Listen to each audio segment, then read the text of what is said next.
Mis queridos lectores de la Vía Láctea, bueno, hoy voy a empezar con algo personal.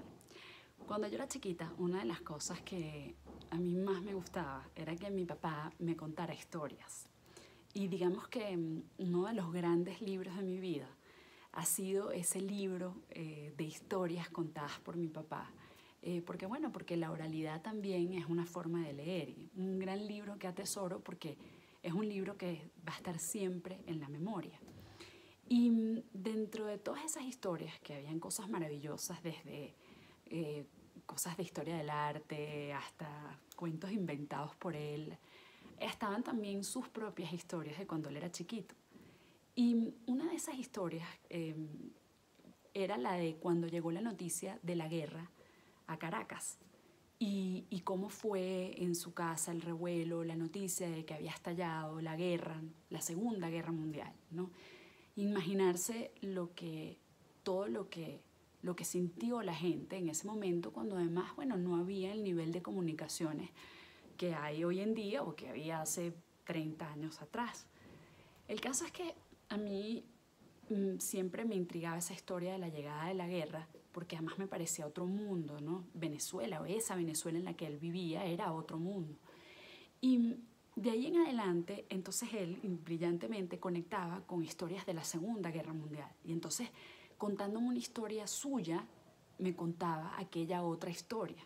Y digamos que esos cuentos históricos fueron evolucionando con el tiempo y volviéndose cada vez más complejos, hasta que cuando yo tenía 15 años me regaló el libro de William Shirer, el de Auge y Caída del Tercer Reich. Yo en aquel momento estaba en un internado, entonces pasaba mucho tiempo sola.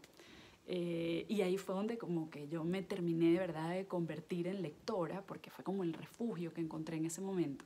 Y bueno, me leí aquel mamotreto de 1000 páginas. Y digamos que esa curiosidad, esa pasión por la Segunda Guerra Mundial viene de un lugar muy íntimo para mí. Y es por eso, entre otras cosas, que yo lo comparto con ustedes. O sea, yo en cierta forma, cuando comparto estas cosas que tienen que ver con la historia, comparto una parte muy privada de mí, aunque no lo diga. Y fue recientemente que me empecé a dar cuenta de esa conexión que hay entre la historia universal, que a veces nos parecen unos hechos históricos súper lejanos. Por ejemplo, a mí me encanta toda la historia de la conquista del Polo Sur y lo que eso significó a principios del siglo XX, y del capitán Scott, y etcétera. Y uno lee esas historias y uno piensa, bueno, nada más alejado de mi realidad que el Polo Sur a principios del siglo XX. Pero al fin y al cabo, en toda historia siempre hay algo íntimo, hay algo que es de uno. Y eso es lo que a mí me gusta rescatar, porque yo siento que cuando nosotros nos conectamos con esa parte de la historia, de la gran historia, la que tiene una H mayúscula, y lo llevamos a los lugares más privados, es que realmente hablamos de historia universal. Y es que realmente podemos empezar a asimilar y a pensar en dónde está nuestro lugar en esto que llamamos la historia de la humanidad, y de la que todos, absolutamente todos, somos una parte, y una parte importante. Yo, después cuando llegué a la Universidad de Michigan, tenía como 21 años, y me cambié a la carrera de Historia del Arte, y fue un reto grandísimo porque, bueno, no me revalidaron casi materias, solo tenía 2 años para terminarlo por otras circunstancias, y el caso es que, bueno, prácticamente en la universidad me decían que no me iba a poder graduar. Y entonces, bueno, entre las cosas que me tocó estudiar, un componente grande de historia, porque estaba estudiando historia del arte, pero tenía que estudiar historia,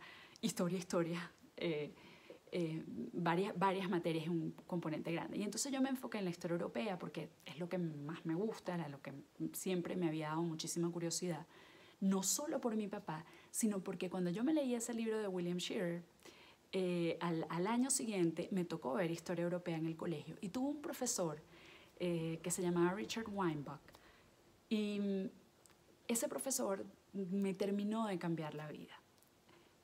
Siempre hay un profesor o un par de profesores, yo he tenido la suerte de tener más de uno, debo decir, que te cambian la vida y que te abren un camino, y que te lleva no hacia tu destino, pero que te acercan hacia esa búsqueda que tú tienes que hacer, cada uno tiene que hacer por su propio destino.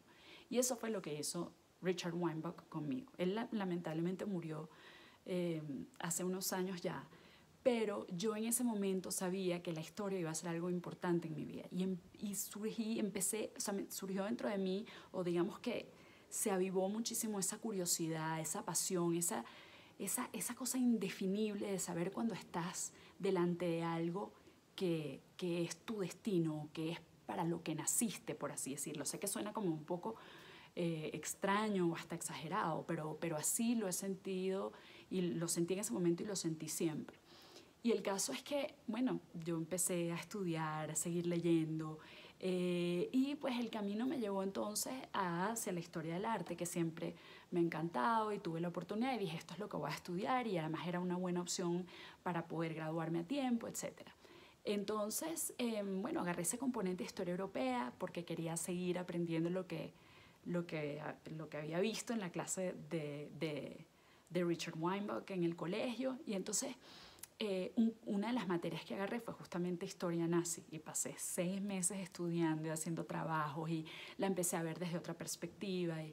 Y bueno, después terminé la universidad y el mundo, bueno, la vida me llevó por otro camino, he hecho un montón de cosas hasta entonces. Y después hace un tiempo ya, de nuevo, digamos como que retomé,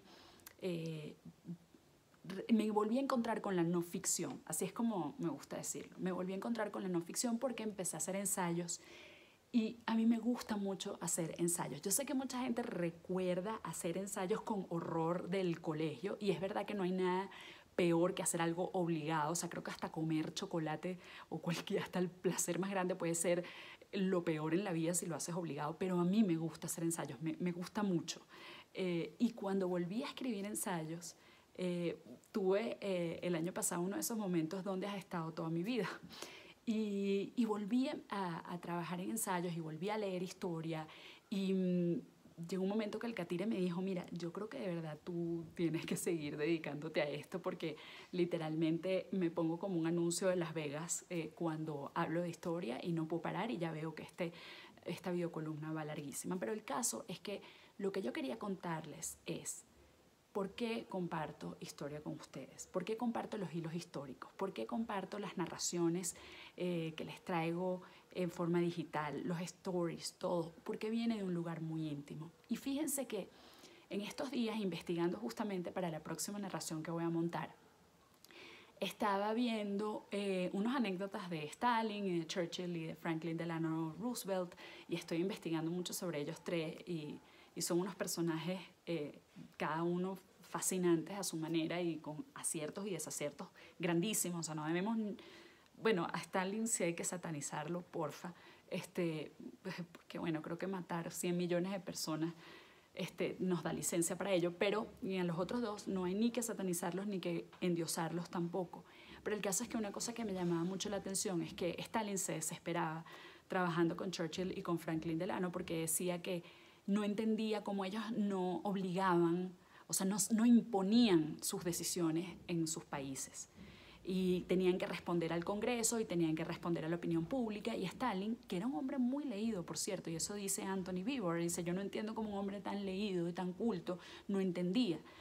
Y yo lo que pienso es, bueno, es que la mentalidad totalitaria cambia tanto al ciudadano como al déspota. O sea, llega un momento que ya no entiende otra forma de vida. Y entonces Stalin quería empujar a Churchill y a Franklin Delano a que impusieran sus decisiones y no perdieran tanto tiempo dialogando dentro de sus países con las instituciones, y mucho menos con la gente. Y por supuesto los otros dos se unieron y siguieron siendo dentro de todo los grandes hombres de Estado que fueron. Y a eso es a lo que voy, porque al final del día la meta aquí no es solo compartir una parte de mí con ustedes, sino es que yo creo profundamente que a través de la historia y de los libros podemos cambiar el mundo. Y siempre voy a recomendarle libros y voy a seguir compartiendo estas historias, siempre con la idea de que al final ustedes las enriquezcan, me recomienden cosas a mí, me ayuden a seguir creciendo, y seamos ciudadanos activos de un mundo que nos necesita críticos cada vez más. Gracias, mis queridos lectores, por escucharme como siempre.